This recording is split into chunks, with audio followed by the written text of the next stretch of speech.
नमस्कार. मालिकेच्या आजच्या भागामध्ये आपल्याला पाहायला मिळणार आहे की इकडे रुद्र आता टेडी घेऊन गिरिजाच्या समोर उभा आहे आणि तो गिरिजाला म्हणत असतो की गिरिजा हॅपी व्हॅलेंटाईन डे. आणि त्याच वेळी गिरिजा पाहत असते आणि मग गिरिजा म्हणते काय आहे रुद्र. तेव्हा रुद्र म्हणतो की हो आय लव्ह यू लिहिले याच्यावरती. तेव्हा गिरिजा पाहतच राहते. गिरिजाला कळतच नाहीये की हे सगळं काय चाललंय रुद्रचं आणि हे असे का वागतायत. गिरिजा एकटक रुद्रकडे पाहत असते. तेव्हा रुद्र म्हणतो की हो बरोबर आहे त्याच्यावरती लव यू लिहिलेलं आहे. तेव्हा गिरिजा म्हणते पण. तेव्हा रुद्र म्हणतो की हा टेडी मी त्याच दिवशी तुम्हाला देणार होतो, पण काय झालं बघितलं ना व्हॅलेंटाईन डेच्या दिवशी, त्याच्यामुळे हा टेडी तुम्हाला द्यायचा राहिलाय. तुम्हाला नको वाटतंय का. इकडे गिरिजाच्या मनात वेगळंच सुरू असतं.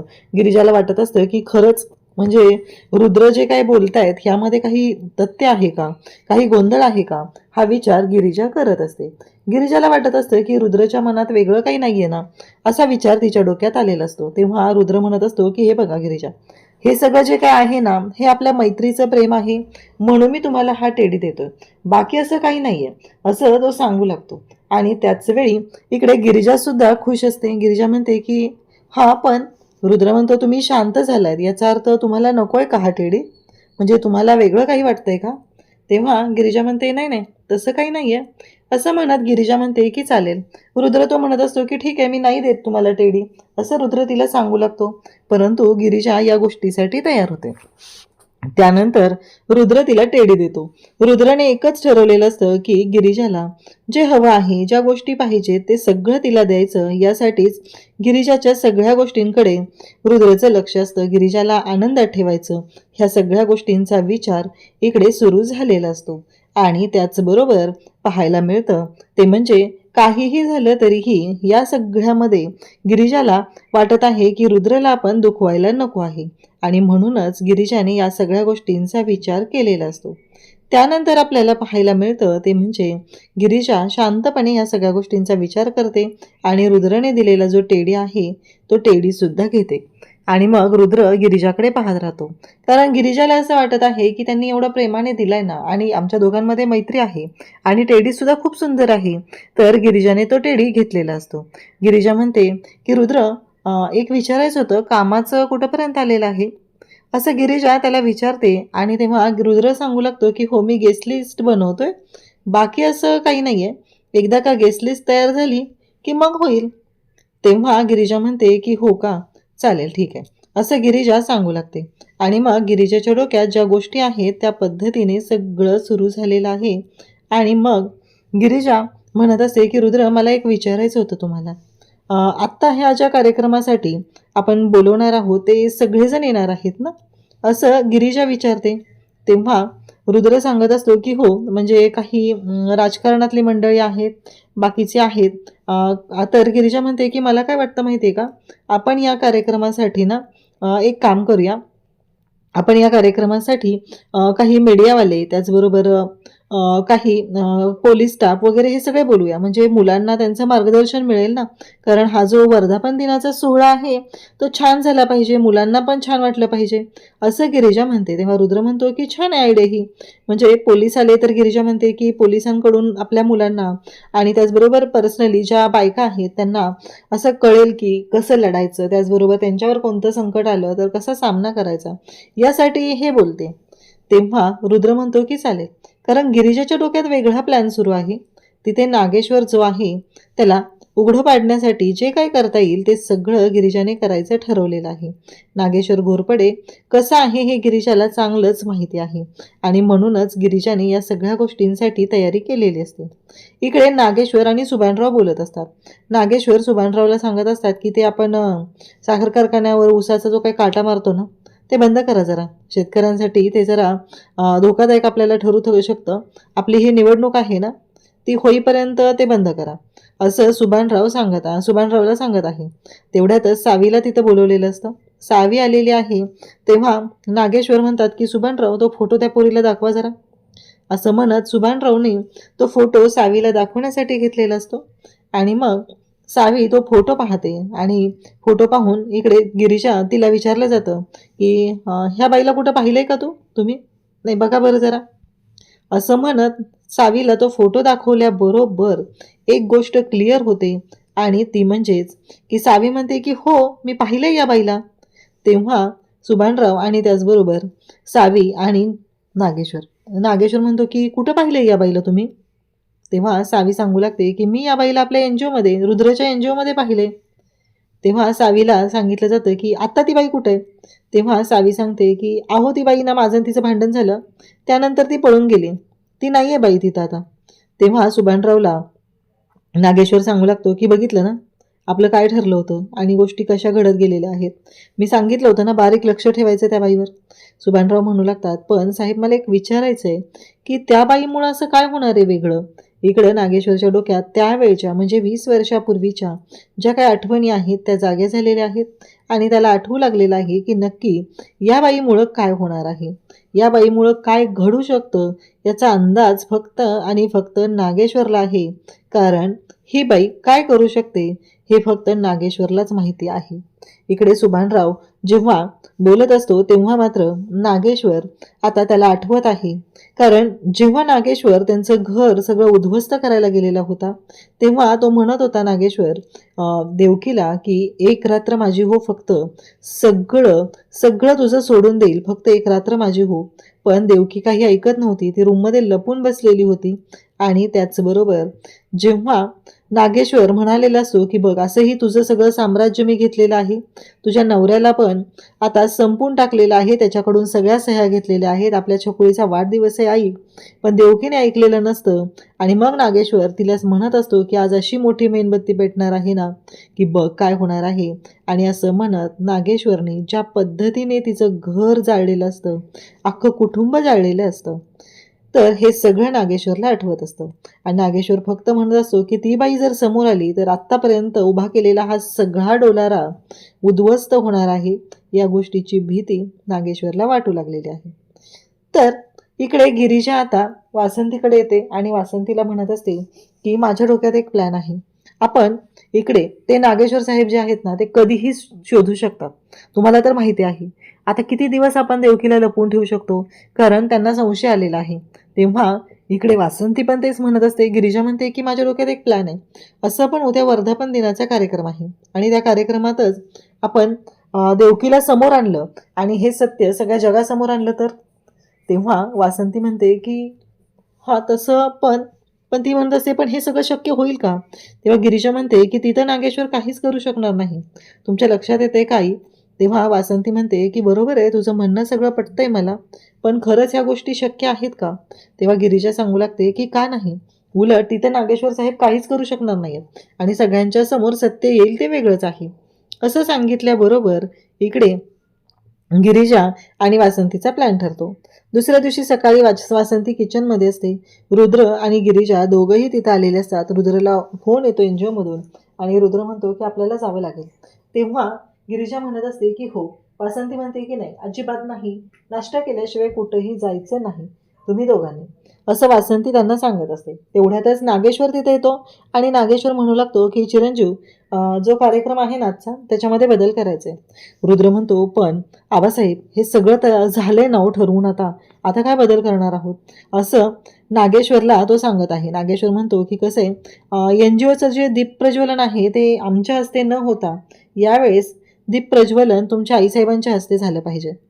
तेव्हा रुद्र म्हणतो काय? इकडे वासंती आणि गिरिजा दोघींनाही संशय येतो. नाही, नक्कीच कुठेतरी पाणी मुरते, काहीतरी वेगळं आहे असं लक्षात आलेलं असतं.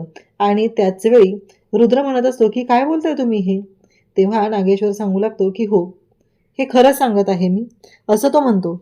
आणि मग इकडे रुद्र तिथे जातो. तेव्हा नागेश्वर म्हणत असतो की हे बघा, मला फक्त तुम्हाला एकच गोष्ट सांगायची, ती म्हणजे की आम्ही बाहेर एवढं सगळं करत असतो, एवढ्या सगळ्या गोष्टी करत असतो, परंतु या सगळ्या गोष्टींमुळं काही समोर आलेलं आहे ते वेगळंच आहे.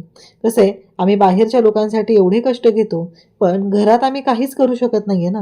म्हणजे तुमच्या आईच्या बाबतीत जे काही आमच्याकडून चुकीचं घडलेलं आहे किंवा आईच्या बाबतीत आम्ही चुकीचं केलेलं आहे त्यामुळं हे आम्हाला काही पटलेलं नाही, तुमच्या आईसाहेबांच्या बाबतीत जे झालेलं आहे, असं तो बोलू लागतो. तेव्हा रुद्र म्हणत असतो की बरोबर आहे, पण असं म्हणत रुद्र स्वतःच आता शांत होतो. आणि मग मात्र इकडे पाहायला मिळतं ते म्हणजे आबासाहेब खरंच तुम्ही आज दाखवून दिलं, म्हणजे माझे तुम्ही दैवत आहात, ही गोष्ट तुम्ही मला दाखवून दिलेली आहे, असं तो म्हणू लागतो. आणि तेव्हा मात्र इकडे या सगळ्या गोष्टी घडत असतात. म्हणजेच पुन्हा एकदा इकडे रुद्रचं मन आबासाहेबांनी जिंकलेलं आहे. म्हणजे त्याने दाखवून दिलेलं आहे की बघ मी किती योग्य आहे. त्यासोबतच या सगळ्या गोष्टी घडत असतात. वासंतीला बरं वाटतं. गिरिजा सुद्धा शांत झालेली असते. काहीही झालं तरीही या सगळ्या गोष्टी ज्या आहेत त्या या पद्धतीने होतील असा विचारही मनात आलेला नव्हता. परंतु जे घडलेलं असतं तो एक वेगळाच बॉम्ब असतो. म्हणजे इथे नागेश्वरच्या डोक्यात काय आहे हा विचार सुरू झालेला असतो. त्याचबरोबर इकडे सावी NGO मधल्या मुलांना डान्स शिकवत असते आणि NGO मधल्या मुलांना डान्स शिकवत असताना सावीने ठरवलेलं असतं की काहीही झालं तरीही आता सगळ्या ह्या ज्या गोष्टी आहेत त्या थोड्याशा वेगळ्या पद्धतीने घडत असतात. सावी म्हणत असते की मी मुलांना डान्स शिकवते आणि तेवढ्यात तिचा तोल जातो. रुद्र तिथे येतो आणि तिला सावरतो. आता रुद्रने तिला सावरल्यानंतर एक गोष्ट मात्र घडत असते आणि ती म्हणजेच काहीही झालं तरीही रुद्रने सावरलेलं आहे आणि सावी तिथे येते आणि सावी खुश होते. परंतु रुद्रने मागच्या वेळेस तिला सांगितलेलं असतं की माझ्यापासून लांब राहायचं आणि तीच गोष्ट आज पुन्हा घडत असते. आणि मग मात्र सावी म्हणू लागते की हां. तेव्हा रुद्र म्हणतो की आज तू जे काही मुलांसाठी करतेस ना ते खरंच खूप मोठं आहे असं रुद्रला ती सांगत आहे. तेव्हा मात्र रुद्र म्हणतो की हो बरोबर आहे. परंतु तेव्हा रुद्र तिच्याशी बोलू लागतो. तेव्हा मात्र आता गिरिजा तिथं आलेली आहे आणि गिरिजाला माहिती आहे की सावी हे सगळं कशासाठी करते, ही सगळी सावीची नाटकं कशासाठी चालू आहेत हे गिरिजाला चांगलंच माहिती आहे. आणि मग मात्र गिरिजा तिथं आलेली आहे. सावी म्हणते की चालेल असं म्हणत गिरिजाला तिथं आलेलं पाहून रुद्र म्हणतो की गिरिजा झालं मुलांच्या कपड्यांच्या बाबतीतलं वगैरे होतं ते सगळं झालेलं आहे. तेव्हा गिरिजा सांगते की हो मापं घेतलेले आहेत. आता फिटिंगला व्यवस्थित बसतात का कपडे ते पाहावं लागेल. बाकी असं काही नाही आहे खास असं गिरिजा स्पष्टपणे इकडे सांगते. त्यासोबतच गिरिजा आता शांत झालेली असते. हे विशाखाच्या सुद्धा लक्षात आलेलं असतं. विशाखा म्हणत असते की गिरिजा तुझ्या लक्षात येते का तू मान्य करणार आहेस का नाही अजून तरी ह्या गोष्टी का तशीच बसून राहणार आहेस तू. तेव्हा गिरिजा म्हणत असते की नाही काही नाही. तेवढ्यात सावी तिथे येते आणि सावी म्हणू लागते की बघितलंस ना मी तुला सांगितलं होतं या 2 दिवसात रुद्र पुन्हा माझ्याशी नीट बोलायला लागेल. मग तू काय करणार आहेस तो विचार कर. आणि हे चॅलेंज सावीनं दिलेलं होतं आणि आज तेच घडत असतं. तेव्हा मात्र इकडे गिरिजाला आता धक्का बसलेला असतो. गिरिजा म्हणत असते की हो. आणि मग मात्र विशाखा म्हणत असते की काय चाललंय तुझं. अगं तू कोणाला चॅलेंज देतेस. नवरा येतो तिचा आणि तू तिच्या नवऱ्याच्या बाबतीत काय एवढा विचार करतेस वेगळ्या पद्धतीने असं ती बोलू लागते. तेव्हा मात्र इकडे सावी म्हणत असते की ठीक आहे आजच्या कार्यक्रमात डान्सची जुगलबंदी होऊ दे. कसे तू टेलरचं काम करतेस मी डान्स शिकवते. माझी रिप्लेसमेंट होऊ शकत नाही एवढं लक्षात ठेव असं इकडे ती सांगत आहे. तेव्हा विशाखा म्हणते की एक गोष्ट लक्षात ठेव तूच कारण हे जे काही तुझं चाललेलं आहे ना ते चुकीचंच आहे कारण याच गोष्टींचे परिणाम काय होणार आहेत ते तुला कळेल. गिरिजा म्हणते की तू मापात राहायचं कारण मी तुला मागंही सांगितलेलं आहे हे जे काही स्वप्नांचे इमले बांधून उभी असतीस की नाही ते बंद कर तुझं कारण रुद्र हा माझा नवरा आहे. तो तुझा कधीच होऊ शकत नाही आणि तो तुझ्याकडे कधीच येऊ शकत नाही एवढं लक्षात ठेव असं सुद्धा सगळं सांगितलेलं असतं. आणि त्यासोबतच या सगळ्या गोष्टी घडत असतात. आणि मग मात्र इकडे आता गिरिजा चांगलीच ठणकावून तिला सांगते. सावी म्हणते की करू शकत नाहीये तू डान्स कारण डान्स करणं ही गोष्ट तुला जमणारच नाही असं म्हणत ती बोलत असते. त्यासोबतच इकडे या सगळ्या गोष्टी घडत असतात. गिरिजा म्हणते की काय जुगलबंदी हा कार्यक्रम वर्धापन दिनाचा आहे आणि या कार्यक्रमात कसली आली का जुगलबंदी आणि काय पण काय बोलतेस तुझं तोंड चालायला लागले म्हणून असं गिरिजा इकडे स्पष्टपणे तिला सांगते. आणि तेव्हा मात्र या सगळ्या गोष्टी घडत असतात आणि त्याच वेळेस इकडे गिरिजाने ठरवलेलं असतं की काहीही झालं तरीही या सावीला जिंकू द्यायचं नाही. आता सावीने ठरवले की जुगलबंदी करायची आहे आणि गिरिजा मात्र या जुगलबंदीमध्ये नक्की काय करणार हे मात्र तेवढंच महत्त्वाचं ठरणार असतं. परंतु उद्याच्या भागात आपल्याला पाहायला मिळतं की ज्या सगळ्या गोष्टी घडत असतात नागेश्वरने हा सगळा डाव कशासाठी आखलाय हे गिरिजाला माहितीच नसतं कारण ह्या वर्धापन दिनाच्या सोहळ्यामध्ये एक मोठं कारस्थान होणार असतं आणि या वर्धापन दिनाच्या सोहळ्यामध्ये इथे कांड करायचं ठरवलेलं आहे ते म्हणजे वासंतीला संपवण्याचं. कारण वासंतीच्या बाबतीत कांड करून काहीतरी मोठं करायचं आहे एवढाच विचार डोक्यात सुरू झालेला असतो. तर इकडे उर्वशी आणि नागेश्वर बोलत असतात. उर्वशी म्हणत असते की अहो बाबासाहेब तुम्हाला कळतंय का तुम्ही हे सगळं काय करून ठेवलं, एवढं सगळं करायची गरज काय होती, आणि त्या वासंतीला कशाला मान दिलाय हा सगळा. तेव्हा आबासाहेब म्हणतात, बघा ना कसा भडका उडणार आहे, असा भडका आयुष्यात कधीच उडाला नसेल तिच्या. आता मात्र गिरिजाला टेन्शन आलेलं आहे आणि गिरिजाने यांचा प्लॅन उधळून लावण्याचं ठरवलेलं असतं आणि त्या पद्धतीने काम करण्यासाठी तिने सगळी तयारी केलेली असते.